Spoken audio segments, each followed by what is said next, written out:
अस्सलाम वालेकुम एवरीवन। इस वीडियो में हम डिस्कस करेंगे रूमेटिक फ़ीवर और हार्ट डिजीज़ के बारे में और ये इसका सेकंड पार्ट है। इसके फर्स्ट पार्ट में हमने रूमेटिक फ़ीवर को डिस्कस किया था, उसके काजेज़ को डिस्कस किया था, पैथोफिजियोलॉजी और उसके अलावा जॉइंट एंड स्किन इन्वॉल्वमेंट को डिस्कस किया था। आज हम सिंपली डिस्कस करेंगे कार्डियक इन्वॉल्वमेंट।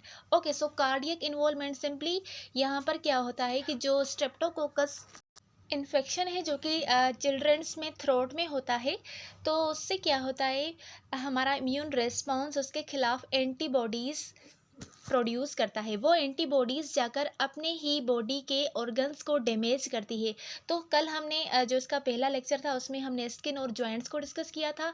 आज हम कार्डियक को डिस्कस करेंगे, यानी इसमें क्या हो रहा है कि जो ऑटो एंटीबॉडीज़ है वो जाकर हार्ट के मसल को अटैक कर रही हैं, उसको जाकर डैमेज कर रही हैं। तो ये क्या है, ये कार्डियक इन्वॉल्वमेंट है। इसको हम रूमेटिक हार्ट डिजीज़ भी बोलते हैं। ओके, अब यहाँ पर सबसे पहले है वल्वुलर डैमेज। अब वल्वुलर डैमेज का मतलब है यहाँ पर जो ऑटो एंटीबॉडीज़ है उनका टारगेट होता है वेल्व टिश्यू के ऊपर। ठीक है, वेल्व के ऊपर ये जाकर अटैक करती हैं, जिससे उन वेल्व के ऊपर इन्फ्लामेशन होती है, उनमें फिब्रोसिस हो जाती है और स्कारिंग फॉर्म होती है, जिसकी वजह से जो वॉल्स है वो उनमें स्टिनोसिस हो जाती है और उसके अलावा वो एक जगह पर स्टिक हो जाते हैं। तो इसको हम वल्वुलर डैमेज बोलते हैं। देन है मायोकार्डाइटिस। मायोकार्डाइटिस में सिंपली जो ऑटो एंटीबॉडीज़ है वो जाकर हार्ट के मसल्स को टारगेट करती है, जिसके बाद हार्ट मसल्स की इन्फ्लामेशन होती है पोटेंशियली, जो कि क्या काज करती हैं, एरिथमियास और उसके अलावा हार्ट फेल्यूर और लास्ट में ये डेथ को भी काज कर सकती हैं। अब जो मायोकार्डाइटिस है इसकी इतनी कॉम्प्लिकेशंस नहीं होती, लेकिन ये जो है ये डेथ काज कर सकती है।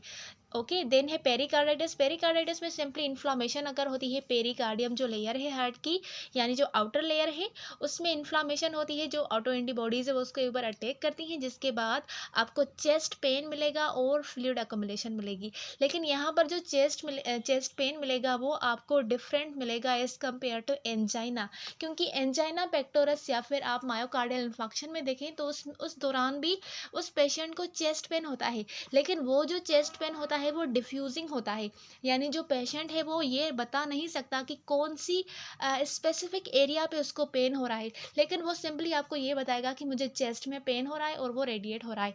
तो वो क्या है, वो एंजाइना का है। लेकिन इसमें क्या है, रूमेटिक कार्डियक हार्ट डिजीज़ में क्या होता है, जो आपको चेस्ट पेन मिलेगा वो एक ही जगह पर स्पेसिफिक होगा, ठीक है, और दूसरी जगह पर नहीं होगा। तो यहाँ पर जो पेशेंट है वो आपको पॉइंट करके बताएगा कि मुझे इस एरिया में सिवियर पेन हो रहा है। ओके, तो इस टाइप का यहाँ पर आपको पेन मिलेगा जो कि बहुत ज़्यादा सिवियर होगा एज़ कम्पेयर टू जैसे कि एंजाइना में डल होता है। उसके बाद इस चार्ट की मदद से मज़ीद आपको समझाने की कोशिश करती हूँ। तो एक्यूट रिमेटिक फ़ीवर में पेन कार्डाइटिस होता है। पेन का मतलब है आल लेयर, कार्ड का मतलब है हार्ट और आइटस का मतलब है इन्फ्लामेशन, यानी हार्ट की आल जो लेयर्स है उसमें इन्फ्लामेशन हो जाती है ड्यू टू रिमेटिक फ़ीवर। अब उसमें पेरिकार्डाइटिस आ जाता है, एंडोकार्डाइटिस आ जाता है और मायोकार्डाइटिस आ जाता है। सबसे पहले है पेरिकार्डाइटिस, यानी जो आउटर कवरिंग है हार्ट की उस पे जाकर ऑटो एंटीबॉडीज़ अटैक करती है, जिसके बाद उसमें इन्फ्लामेशन और पेन वगैरह होता है। तो इसमें पेन होगा और उसके अलावा फ्रैक्शन रब होगी। फ्रैक्शन रब क्यों होगी, क्योंकि जो आउटर लेयर है, ठीक है, उस उनके बीच में विज़रल पेरिकार्डियम है। तो यहाँ पर जब ये इन्फ्लाम हो जाएगी, तो जब हार्ट कंट्रैक्ट करेगी तो उस दौरान पेरिकार्डियल फ्रैक्शन रब आपको मिलेगी। देन है एंडोकार्डाइटिस। एंडोकार्डाइटिस जो इनर लेयर है, इनर लाइनिंग है हार्ट की, उस पे जाकर ऑटो एंटीबॉडीज़ अटैक करती है, जिसमें सिंपली माइट्रल और एओर्टिक वॉल्स आ जाते हैं। ठीक है, तो इसमें ये सिंपली जो वॉल्स हैं वो उनमें स्कारिंग आ जाती है, फिब्रोसिस होती है और उनकी इन्फ्लामेशन होती है। देन मायोकार्डाइटिस क्या है, मायो का मतलब है सिंपली मसल। ठीक है, तो हार्ट का जो मसल है मिडिल लेयर, उसमें अगर इन्फ्लामेशन हो जाए तो उसको हम मायोकार्डाइटिस बोलते हैं और ये मोस्ट कॉमन काज है डेथ का।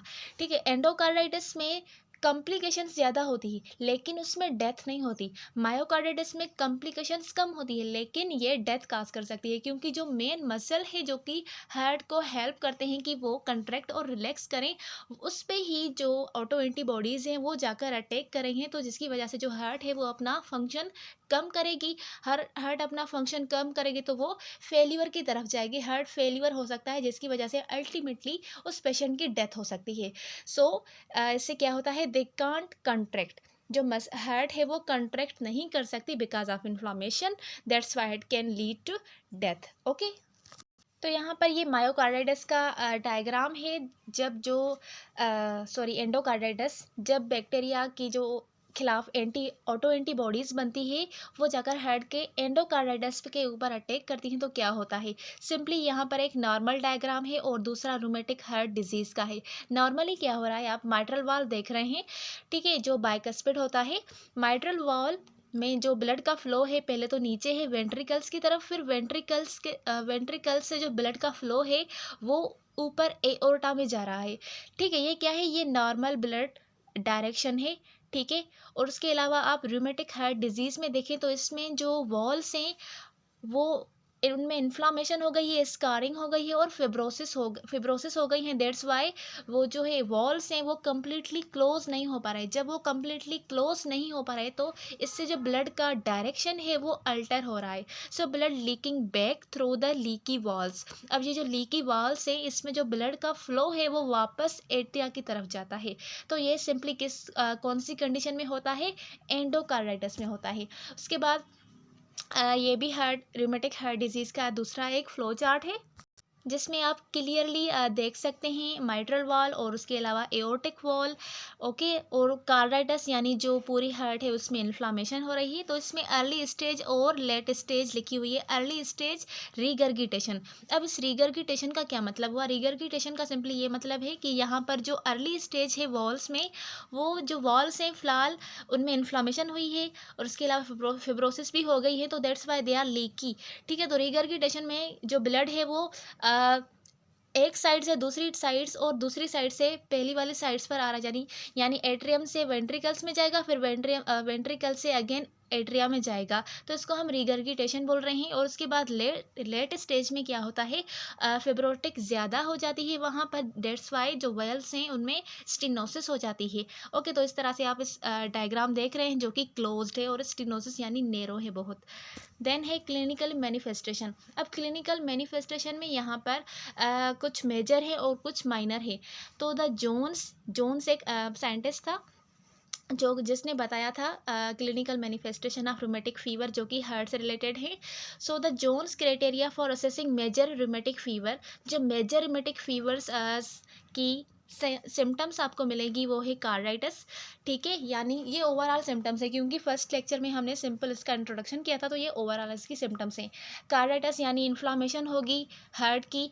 और उसके अलावा कोरिया क्या है, ये इनवॉलंटरी मूवमेंट है हमारी डिस्टल लिम्स की। उसके अलावा स्किन में एराथेमा मार्जिनेटम होती हैं, जो कि टेम्पररी डिस्क शेप्ड होती हैं और ये नॉन प्रियोराइटिक होती है। क्योंकि हमने ये भी कल डिस्कस किया था कि जो ये इन्फ्लामेशन हो रही है ये किसी बैक्टीरिया या फिर किसी माइक्रो ऑर्गेनिज्म की वजह से नहीं हो रही। हालांकि हमें पता है जो ऑटो एंटीबॉडीज़ बन रही है वो किसी बैक्टीरिया के खिलाफ बन रही है, लेकिन ऑटो एंटीबॉडीज़ की वजह से अगर इन्फ्लामेशन हो तो वहाँ पर पस की फॉर्मेशन नहीं होती। तो इसको हम क्या बोलेंगे, नॉन पेरियोराइटिक बोलेंगे। ठीक है, इन्फ्लामेशन होगी लेकिन उसमें पस नहीं होगी।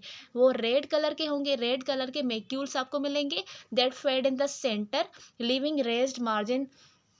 फेड इन द सेंटर, इसका हमने कल डायग्राम देखा था। अभी मैं आपको दिखाती हूँ। ओके, ये है वो फेड इन द सेंटर, यानी उसका जो सेंटर है वो ड्राई होगा और मार्जिन जो है वो आपको रेड कलर की मिलेंगी। इस तरह के लीजन्स आपको मिल सकते हैं। देन है पॉलीआर्थराइटिस। अब पॉलीआर्थराइटिस को भी हमने डिस्कस किया था कि मल्टीपल जॉइंट्स में इन्फ्लामेशन होगी और वो उस इन्फ्लामेशन में पस फॉर्म नहीं होगी अगेन। और उसके अलावा सब क्यूटेनस लेयर में नोड्यूल्स बनते हैं रूमेटिक फीवर में। देन है the Jones criteria for assessing minor rheumatic fever. अब माइनर रूमेटिक फीवर में आपको एथरेल्जिया मिलेगा। एथरेल्जिया में सिंपली जो जॉइंट्स है उसमें पेन मिलेगा। उसके अलावा एथरेल्जिया और आर्थराइटिस अलग बात है। ठीक है, आर्थराइटिस में इन्फ्लामेशन होती है प्लस में पस वगैरह की फॉर्मेशन भी होती है, लेकिन एथरेल्जिया में सिंपली सिवियर पेन होता है, क्योंकि जिया का मतलब है पेन और आर्थ का मतलब है जॉइंट्स। तो जॉइंट्स में सिवियर पेन होगा। और उसके अलावा एविडेंस ऑफ स्ट्रेप्टोकोकस इन्फेक्शन, उसके अलावा आपको उसमें स्ट्रेप्टोकोकस इन्फेक्शन के एविडेंस मिलेंगे जिससे उसको फीवर हो सकता है। और उसके अलावा history of rheumatic fever and new onset murmur, because जो ऑटो एंटीबॉडीज़ है वो जाकर हार्ट के ऊपर अफेक्ट करती हैं, दैट्स वाई आपको हार्ट में न्यू मर्मर मिलेंगे। देन कंसिक्वेंसेस क्या हो सकती हैं रूमेटिक फीवर की? तो सबसे पहले जो इसका कंसिक्वेंसेस है वो रूमेटिक हार्ट डिजीज़ होती है रूमेटिक फीवर की वजह से। ये याद रखें आप कि जो रूमेटिक हार्ट डिजीज़ है वो रूमेटिक फीवर की वजह से होती है। पहले रूमेटिक फीवर होता है और उसके बाद रूमेटिक हार्ट डिजीज़ होती है। इसमें क्या होगा, परमानेंटली जो कार्डियक यानी हार्ट है वो डैमेज हो जाएगी। उसके अलावा पोटेंशियली ये लीड कर सकती है हार्ट के फेल्यूर को, एरिथमियास को, और स्ट्रोक भी काज कर सकती है। स्ट्रोक का क्या मतलब हुआ, जब ब्रेन को ब्लड सप्लाई डिक्रीज मिलता है तब उस दौरान स्ट्रोक हो जाता है। देन सेकंड है इसका increase risk of infective endocarditis, यानी इसमें आपको एंडोकार्डाइटिस इन्फेक्टिव जो है उसके रिस्क इंक्रीज हो सकते हैं, बिकॉज यहाँ पर क्या हो रहा है कि जो वेल्स हैं उनकी इन्फ्लामेशन हो रही है और उसके अलावा वो फिब्रोसिस हो रही है। तो दैट्स वाई वहाँ पर जो ब्लड है वो स्लो हो जाएगा। जब ब्लड स्लो हो जाएगा तो बैक्टीरिया को ज़्यादा टाइम मिलेगा।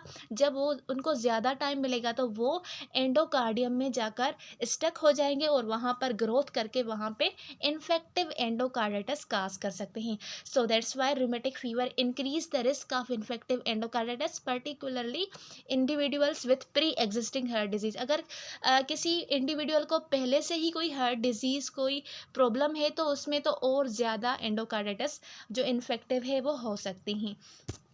देन डायग्नोस्टिक टेस्ट रिजल्ट्स क्या हो सकते हैं, यहाँ पर आपको एंटी ट्रिप्टोलाइसिन ओ टाइटर ये आपको ज़्यादा एलिवेटेड मिलेगी। उसके अलावा एराथ्रोसाइट सेडिमेंटेशन रेट आपको इंक्रीज मिलेगा। ईसीजी आपको प्रोलॉन्ग पीआर इंटरवल शो करेगी। देन है नर्सिंग डायग्नोस क्या हो सकती है, इसके लिए आप decrease cardiac output nursing diagnose बना सकते हैं। इम्पेयर्ड गैस एक्सचेंज, बिकॉज जो ब्लड फ्लो है वो कम है, that's why impaired gas exchange हो सकती है। Imbalance nutrition less than body requirement भी डायग्नोस हो सकता है। देन है इसकी ट्रीटमेंट क्या हो सकती है, बेड रेस्ट ड्यूरिंग फीवर ये मस्ट है until sedimentation rate returns to normal. आपने उसको बेड रेस्ट देनी है जब तक जो उसका सेडिमेंटेशन रेट है वो नॉर्मल लेवल तक आ जाए। और उसके अलावा ड्रग थेरेपी इसके लिए क्या हो सकती है, जैसे कि हमने डिस्कस किया कि पेशेंट को पेन ज़्यादा होता है, जैसे कि उसकी पॉली आर्थराइटिस हो गई, तो उसके लिए आपने उसको एनाल्जेसिक प्रोवाइड करने हैं, जैसे कि एस्पिरिन आ गई। ये मोस्टली किसके लिए होती है, आर्थराइटिस के पेन के लिए होती है। और एंटीबायोटिक्स आप देंगे उसको, penicillin to prevent additional damage from future attacks. और इसके अलावा इनको आप ये 20 और फॉर 5 ईयर्स यानी बहुत लंबे अरसे तक आपने उनको एंटीबायोटिक्स की ट्रीटमेंट चलानी होती है ताकि जो रूमेटिक फीवर है वो डिक्रीज़ हो जाए और कम हो जाए। ओके, देन इंटरवेंशन क्या हो सकती है, यानी नर्सिंग इंटरवेंशन क्या हो सकती है इस डिजीज़ के लिए। तो एज ए नर्स आपने उनके वाइटल साइंस को मॉनिटर करना है, इनटेक एंड आउटपुट को डिटेक्ट करना है। और उसके अलावा इनटेक और आउटपुट को इसीलिए डिटेक्ट करना है ताकि आप फ्लूइड वॉल्यूम ओवरलोड और डेफिशिएंट को डिटेक्ट कर सकें। Then institute safety measure for chorea, जो कोरिया क्या है, कोरिया में सिंपली क्या हो रही थी, इनवॉलंटरी मूवमेंट हो रही थी, तो इसीलिए आपने सेफ्टी मेजर्स को यूज़ करना है। मेंटेन अ काम इन्वायरमेंट, उसके लिए काम इन्वायरमेंट मेंटेन करना है। स्टिमुलस को जो अननेसेसरी स्टिमुलेशन है उनको रिड्यूस करना है।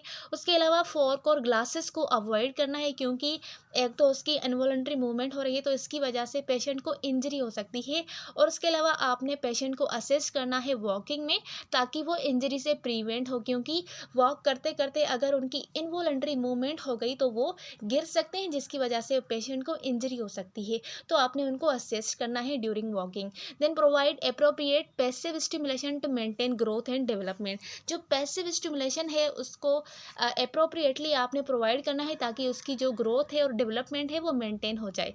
देन आप उसको इमोशनल सपोर्ट प्रोवाइड करेंगे लॉन्ग टर्म के लिए टू रिलीव देयर एनजाइटी, क्योंकि उनको एनजाइटी होती है तो उसके लिए आपने उनको इमोशनल सपोर्ट देना है। Then use sterile techniques, dressing changes में आपने स्टेराइल टेक्निक्स को यूज़ करना है ताकि जो इन्फेक्शन है वो ज़्यादा इंक्रीज ना हो और किसी और की तरफ भी ना फैले। एंड स्टैंडर्ड प्रिकॉशन को यूज़ करना है ताकि आप री इन्फेक्शन को प्रिवेंट कर सकें।